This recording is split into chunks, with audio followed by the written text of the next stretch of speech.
Welcome back to pro care physiotherapy and rehabilitation centre. So இன்றைக்கி நம்ம பார்க்க போகிற டாபிக் பார்த்திங்கன்னா பக்கவாதத்தில் வளைந்த கால்களை சரி செய்ய தேவையான பயிற்சிகள். ஸோ ஒரு ஸ்ட்ரோக் வந்ததுக்கப்புறம் நிறைய பேர் மாட்டிக்கிறது என்னென்னா, இந்த கால் வளைஞ்சிடும். எஸ்பெஷலி யங் ஸ்ட்ரோக்காக இருந்தாங்க அப்படின்னா நிறைய பேர் அதில் தான் பாதிக்கப்படுறாங்க. அதுக்கு அடுத்தபடியாக நிறைய பேர் எக்ஸசைஸ் பண்ணாமல் விட்டோன்னே பார்த்திங்கன்னா ஷார்ட்டனிங்கும் ஆகிடுது.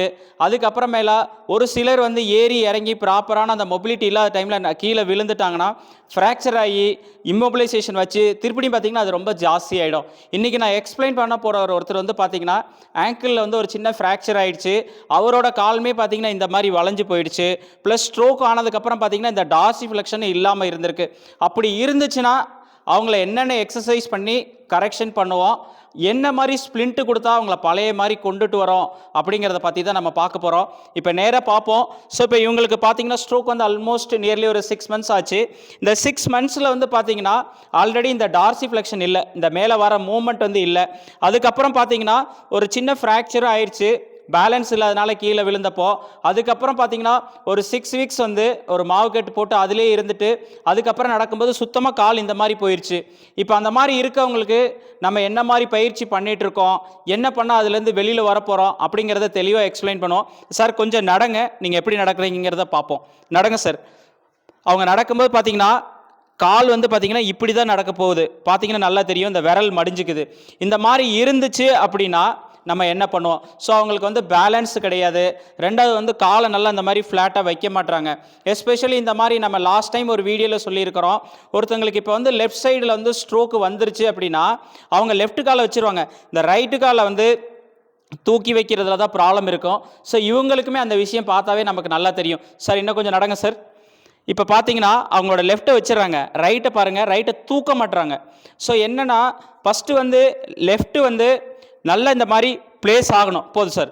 லெஃப்ட் லெக் இப்போ இவங்களுக்கு லெஃப்ட் தான் ப்ராப்ளம். லெஃப்ட் இப்படி வச்சதுக்கப்புறம் லெஃப்ட் நல்லா பிளேஸ் ஆனாதான் ரைட்டை தூக்கி நல்லா வைக்க முடியும். இந்த லெஃப்ட்டை பிளேஸ் பண்ணுறதுக்கு இந்த மாதிரி இருந்துச்சுன்னா நம்ம என்ன பண்ணணும் ஃபஸ்ட்டு அப்படின்னு பார்த்தோம் அப்படின்னா, ஃபஸ்ட்டு இந்த மாதிரி ஒரு ஸ்ப்ளிண்ட்டு, இந்த ஸ்ப்ளிண்ட்டோட நேம் பார்த்தீங்கன்னா ஃபுட்ராவ் ஸ்ப்ளிண்ட்டு. இந்த ஸ்ப்ளிண்ட்டை காலில் நல்லா சப்போர்ட் பண்ண மாதிரி இப்படி இருக்குன்னா இந்த காலில் சப்போர்ட் பண்ண மாதிரி இந்த மாதிரி போட்டுக்கணும். போட்டுட்டு அதுக்கப்புறம் பார்த்தீங்கன்னா இந்த மாதிரி சாண்டில் செப்பல்ஸு, இந்த மாதிரி ஆங்கிள் ஜாயிண்ட்டை கவர் பண்ணுறதுக்கும், அதுக்கப்புறம் இந்த ஃபேலஞ்சியல் ஜாயிண்ட்டை கவர் பண்ணுறதோ, மிட் போர்ஷனை கவர் பண்ணுறதுக்கும் இந்த மாதிரி ஸ்ப்ளிண்ட்டு செப்பலை ப்ராப்பராக போட்டுட்டோம் அப்படின்னா அதுக்கப்புறம் மேலே அவங்க நடக்கிறத நல்லா பார்க்க முடியும். ஸோ நம்ம கடைசியாக இந்த ஸ்ப்ளிண்ட்டை போட்டுட்டு அவங்க எப்படி நடக்கிறாங்கிறதையும் பார்ப்போம். அதுக்கு முன்னாடி என்னென்ன எக்ஸசைஸ் பண்ணணும் அப்படிங்கிறதையுமே பார்த்துருவோம்.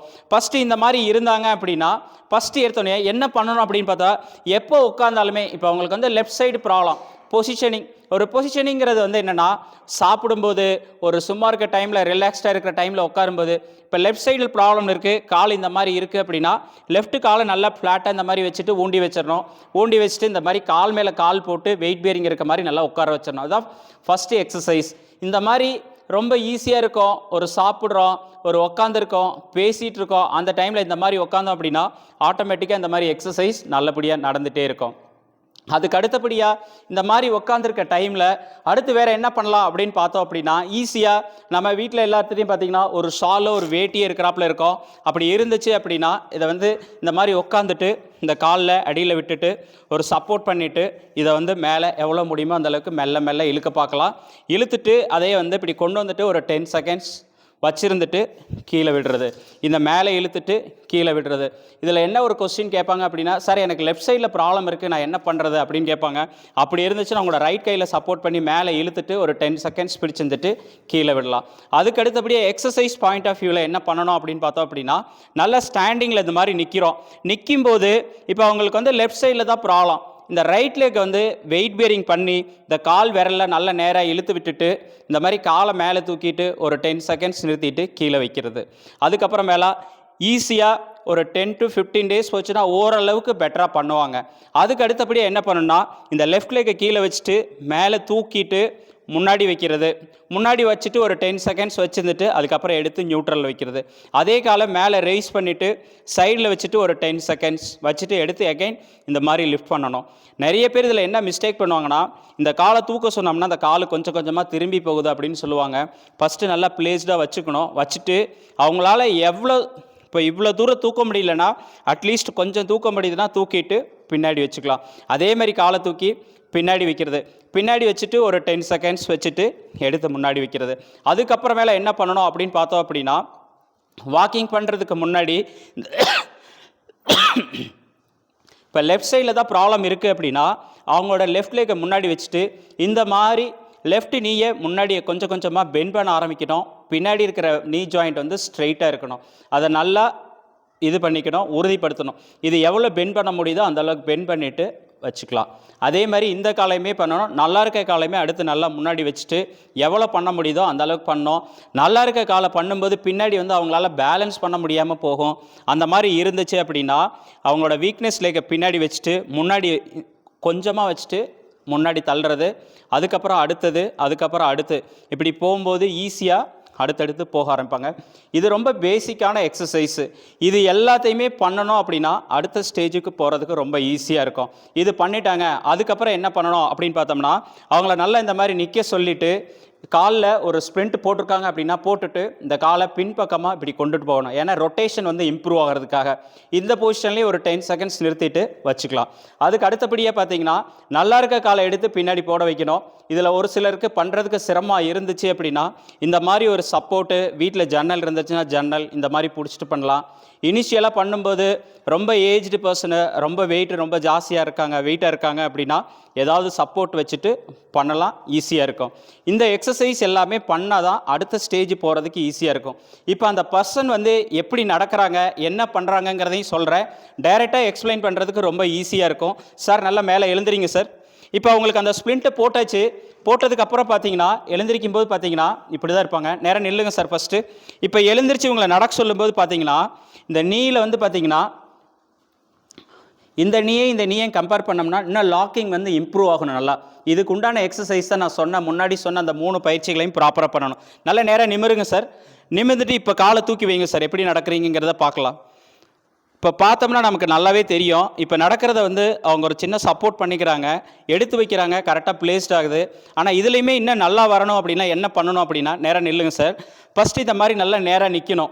நின்னதுக்கப்புறம் என்ன பண்ணணும் அப்படின்னு பார்த்தோம்னா ஹிப்பு வந்து நல்லா ப்ராப்பராக ஸ்டெபிளைஸ் ஆகி அவங்களுக்கு வந்து நியூட்ரல் பொசிஷனில் இருக்கா அப்படின்னு சொல்லிட்டு நல்லா பார்த்துக்கணும். அதை நல்லா என்ஷூர் பண்ணணும். அதுக்கு அடுத்த விஷயம் வந்து இப்போ அவங்க வந்து லெஃப்ட் லெக்கை எடுத்து வச்சுட்டு இப்படியே தான் மெல்ல பண்ணுவாங்க. இந்த லெஃப்ட்டை எடுத்துட்டு பாடியை வந்து நல்லா முன்னாடி தள்ளணும். தள்ளிட்டு இந்த ரைட்டை வந்து நல்லா தூக்கி முன்னாடி வைக்க சொல்லணும். இப்படி வைக்கும்போது ஏதாவது சிரமம் இருந்துச்சு அப்படின்னா திருப்பி இந்த இடத்த கரெக்ஷன் பண்ணி சொல்லி கொடுக்கணும், கமெண்ட் கொடுக்கணும். அப்படி இருந்தால் தான் அடுத்த ஸ்டெப்புக்கு போவாங்க. இப்போ நான் உங்களுக்கு சொல்லும்போது பார்த்தீங்கன்னா நல்லாவே புரியும். சார் உங்களோட லெஃப்ட்டை எடுத்து வைங்க, நேராக நிற்கணும், நல்லா நில்லுங்க, நேராக நிமிருங்க. ஓகே. இப்போ நீங்கள் வைக்கும்போது என்ன தப்பு பண்ணுறீங்க அப்படின்னா இந்த காலும் பார்த்தீங்கன்னா இப்படி இருக்குது, கிராஸ்டாக போயிருக்குது. இன்னும் கொஞ்சம் இந்த காலை ஒட்டி வைங்க நேராக. இந்த காலம் உங்களோட ரைட்டு போதும். இப்போ அந்த உங்களோட லெஃப்ட் எடுத்து வைங்க. லெஃப்ட் வச்சுட்டு நேராக நிமிர்ந்து பாருங்கள், நல்லா முன்னாடி தள்ளுங்க. இப்போ இதில் என்ன மிஸ்டேக்குன்னு சொன்னேன் அப்படின்னா இந்த நீ ஜாயிண்டில் வந்து இன்னும் லோடு ஆகவே இல்லை. இன்னும் கொஞ்சம் கீழே இறக்குங்க. இந்த காலை தூக்கி வச்சுட்டாங்க, ஆனால் இந்த கால் வந்து முன்னாடி போகணும். இப்போ லெஃப்ட் எடுத்து வைங்க. லெஃப்ட் வச்சுட்டு ரைட் லெக் வந்து 1 ஃபீட்டு முன்னாடி போகணும். தூக்கி வைங்க சார், பயப்படாதீங்க. இப்படி வந்தால் கரெக்டாக வந்துடும். இதுதான் ரொம்ப முக்கியம். அடுத்து இந்த காலை தூக்குங்க. இப்போ அதை தானாகவே நல்லபடியாக வர ஆரம்பிக்கும். நல்லா நேரம் நிமிருங்க. நிமிர்ந்ததுக்கப்புறம் ஹிப்பை வந்து நல்லா இது பண்ணும். இப்போ தூக்குங்க, நில்லுங்க, நேரம் நில்லுங்க, நிமிர்ந்து பாருங்கள், நேரம் நிமிருங்க. இப்போ வந்து இந்த காலை தூக்கும்போது நீயே நல்லா மடித்து இந்த அளவுக்கு மேலே லிஃப்ட் பண்ணணும். தூக்குங்க சார் நல்லா. Very good. ஓகே. இப்போ நேரம் நிமிருங்க. இப்போ நிமிர்ந்துட்டு பார்த்தீங்கன்னா இப்போ நான் எக்ஸ்பிளைன் பண்ணுறேன். இப்போ அவங்க வந்து லெஃப்ட் லெக் இப்படி வச்சுட்டு ரைட்டை வந்து டக்குன்னு இப்படி வச்சிடறாங்க. அதுதான் பிரச்சனையே. இந்த லெஃப்ட்டை எப்படி வைக்கிறோமோ வச்சுட்டு ரைட்டு வந்து நல்ல மேலே இந்த அளவுக்கு லிஃப்ட் பண்ணுறதுக்கு வரணும். அந்த அளவுக்கு வெயிட் பியரிங் வந்து ப்ராப்பராக போகணும். இந்த வெயிட் பியரிங் வந்து ப்ராப்பராக போகலைன்னா இந்த ஒரு காலில் ஊண்டி நிற்கிறத என்கரேஜ் பண்ணிகிட்டே இருக்கணும். ஒரு காலில் ஒரு சிலரால் ஊண்டி நிற்க முடியல அப்படின்னா 2 காலில் ஊண்டிட்டு நல்ல ஒரு டேபிளில் வச்சு நின்றுட்டு சப்போர்ட் பண்ணிவிட்டு இந்த காலம் ரைஸ் பண்ணி இறக்கணும். இறக்குனா தான் வெயிட் பியரிங் வந்து நல்லா இம்ப்ரூவ் ஆகும். சார் அநேகமாக புரிஞ்சிருக்கும்னு நினைக்கிறேன். இந்த காலை லெஃப்ட்டை லைட்டாக தூக்கி வைங்க. ஓகே. நேரம் நிமிருங்க, நல்லா நிமிருங்க. இப்போ அந்த காலை தூக்கி முன்னாடி வைங்க.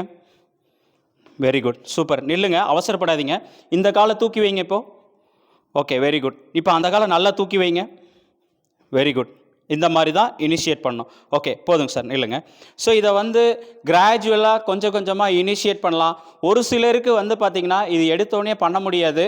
ஏன் அப்படின்னா, ஒரு பர்சன் வந்து இந்த மாதிரி இனிஷியேட் பண்ணுறோன்னா தப்பு என்ன பண்ணுறாங்கங்கிறத புரிஞ்சுக்கிறதுக்காக தான் இந்த மாதிரி நம்ம வீடியோவில் காட்டி கொடுக்குறோம். கரெக்டாக பண்ணாங்க அப்படின்னா அவங்களுக்கு புரியாது, விஷயம் புரியாது. இப்போ அவங்க சாஞ்சி நடக்கிற தப்பை சொல்லி கொடுத்துட்டோம் அப்படின்னா திருப்பி இந்த வீடியோஸை பார்க்கும்போது என்ன ஆகுனா, பிரெயினில் வந்து நிறைய நியூரான்ஸ் வந்து கனெக்ட் ஆகும். ஓ, நான் இந்த இடம் தான் தப்பு பண்ணுறேன், இப்போ இந்த இடம் கரெக்ஷன் பண்ணுறதுக்கு நான் என்ன பண்ணணும்னு சொல்லிட்டு திருப்பி அதை பார்த்து பண்ணும்போது அவங்களே ஒரு கண்ணாடி முன்னாடி நின்றுட்டு இந்த காலை மேலே தூக்கிட்டு கீழே இறக்கிறத எடுத்து முன்னாடி வைக்கிறத திருப்பியும் பண்ணணும். ஒரு ஸ்ட்ரோக் வந்த பர்சனுக்கு வந்து என்ன டவுட் இருக்கும் அப்படின்னு பார்த்தீங்கன்னா, நான் எத்தனை நாளைக்கு எக்ஸசைஸ் பண்ணணும், நான் நல்லாவனா ஆக மாட்டேனா அப்படிங்கிற டவுட் வரும். காரணம் என்ன அப்படின்னு பார்த்தீங்கன்னா, அவங்களுக்கு வந்து பார்த்தீங்கன்னா அந்த ஒரு விஷயத்தை வந்து ஃபார்வர்டாக கொண்டுட்டு போகிறதுக்கு உண்டான தன்னம்பிக்கையை வந்து இழந்துருவாங்க. ஸ்ட்ரோக் வந்தவொடனே பார்த்தீங்கன்னா ஆல்ரெடி ஒரு 2 மாதமோ 3 மாதமோ 5 மாதமோ அவங்க தன்னோட வேலையை செய்யாமல் இருக்கும்போது என்னென்னா டிப்ரெஷனில் தான் இருப்பாங்க. கூட இருக்கிற ஃபேமிலி பர்சன் வந்து என்கரேஜ் பண்ணணும். அதாவது நீங்கள் போன வாரம் எப்படி இருந்தீங்க, போன மாதம் எப்படி இருந்தீங்க, இப்போ எப்படி இருக்கீங்கிறத டிஃப்ரென்ஸை வந்து காட்டி கொடுக்குற ஃபேமிலி மெம்பர்ஸாக இருந்தாங்க அப்படின்னா கண்டிப்பாக அதிலேருந்து வெளியில் வருவாங்க. என்னப்பா பண்ணுற அப்படின்னு சொல்லி அவங்கள கொஞ்சம் நெகட்டிவாக பேசணும் அப்படின்னா அடுத்த ஸ்டேஜுக்கு போக மாட்டாங்க. இதே மாதிரி உங்களையும் யாராவது ஒருத்தங்களுக்கு இந்த ப்ராப்ளம் இருந்துச்சு அப்படின்னா இதை பார்த்தா கண்டிப்பாக ஒரு ஐடியா கிடைக்கும். இதே மாதிரி எக்ஸசைஸை ப்ராப்பராக பண்ணோம் அப்படின்னா கண்டிப்பாக இதிலிருந்து வெளியில் வர முடியும். ஸோ இந்த மாதிரி இருக்கிறவங்களுக்கு நம்ம ப்ரோகேர் ஃபிசியோதெரப்பி அண்ட் ரீஹாபிலிட்டேஷன் சென்டர்னு சொல்லிட்டு கோயம்புத்தூர் பீலமேட்டில் இருக்கிறோம். ஸோ யாருக்காவது ஒரு அப்பாயின்மெண்ட்ஸ் வேணும், இதே மாதிரி எனக்கு ப்ராப்ளம் இருக்குது அப்படின்னா கண்டிப்பாக எங்களை அப்ரோச் பண்ணலாம். கண்டிப்பாக அவங்கள வந்து இதிலேருந்து வெளியில் வர்றதுக்கு எங்களால் என்ன மேக்ஸிமம் சப்போர்ட் பண்ண முடியுமோ அந்த சப்போர்ட் பண்ணுறோம். ஸோ இந்த ஒவ்வொரு பர்சனுமே எங்கள்கிட்ட கேட்குறாங்க, சார் எங்களுக்கு வந்து தங்கி சிகிச்சை எடுக்கிறதுக்கு உங்கள்கிட்ட வசதி இருக்கா, ஒவ்வொரு கொஸ்டினுமே கேட்குறாங்க. கண்டிப்பாக நீங்கள் வந்தீங்கன்னா ஸ்கூல் மாதிரி காலையிலேருந்து சாயந்தரம் வரைக்கும் ஃபிசியோதெரப்பி பண்ணுறதுக்கு எங்கள்கிட்ட எல்லா விதமான வசதிகளும் இருக்குது. உங்களுக்கு ஏதாவது சந்தேகம் இருக்குது அப்படின்னா கமெண்ட் பாக்ஸில் சொல்லுங்கள். உங்களுக்கு அப்பாயின்மெண்ட்ஸ் வேணும் அப்படின்னா நம்பர்ஸ் கொடுக்குறேன், அதில் போய் எடுத்துகிட்டு அப்பாயின்மெண்ட் வாங்கலாம். நேராக வந்து பாருங்கள். நிறைய பேர் ஒரு வீடியோ எடுத்து அனுப்பிட்டு இதுக்கு என்ன பண்ணலான்னு கேட்குறாங்க. ஆல்மோஸ்ட் ஃபிசியோதெரப்பியில் கொடுக்குற எக்ஸசைஸு இந்த வீடியோஸ் எல்லாமே வந்து என்னன்னு பார்த்தீங்கன்னா ஒரு அவேர்னஸ்க்கு தான். அந்த வீடியோவை பார்த்தே நம்ம நல்லாயிருவோமா அப்படின்னு கேட்டோம் அப்படின்னா கண்டிப்பாக அது ரொம்ப சிரமங்க. வீடியோ வந்து கொடுக்குறதே என்னென்னா இந்த மாதிரி இருக்கிறவங்க இந்த மாதிரி ரெக்கவரி ஆகிருக்காங்க அப்படிங்கிறது தான். எப்போதுமே ஒரு சப்போர்ட்டிவ் சூப்பர்விஷன், ஒரு ஃபிசியோதெரபிஸ்டாக இருக்கட்டும் யாராக இருந்தாலும் ஒரு சூப்பர்விஷன் இருந்து அவங்களோட சப்போர்ட்டில் போகும்போது எவ்வளோ பெரிய பக்கவாதமாக இருந்தாலும் இண்டிபெண்ட்டாக ஒரு சப்போர்ட் இல்லாமல் ஒரு குவாலிட்டி ஆஃப் லைஃப் வர முடியும். அதே பர்சன் வந்து அடுத்து எப்படி ரெக்கவரி ஆகிறாங்க, இப்படி இருந்தவங்க இப்படி ஆயிருக்காங்கன்னு சொல்லிட்டு ஒரு 3 to 4 வீக்ஸ் லேட்டர் ஒரு வீடியோவில் எப்படி இருக்காங்கங்கிறத பதிவு பண்ணோம். தேங்க்யூ.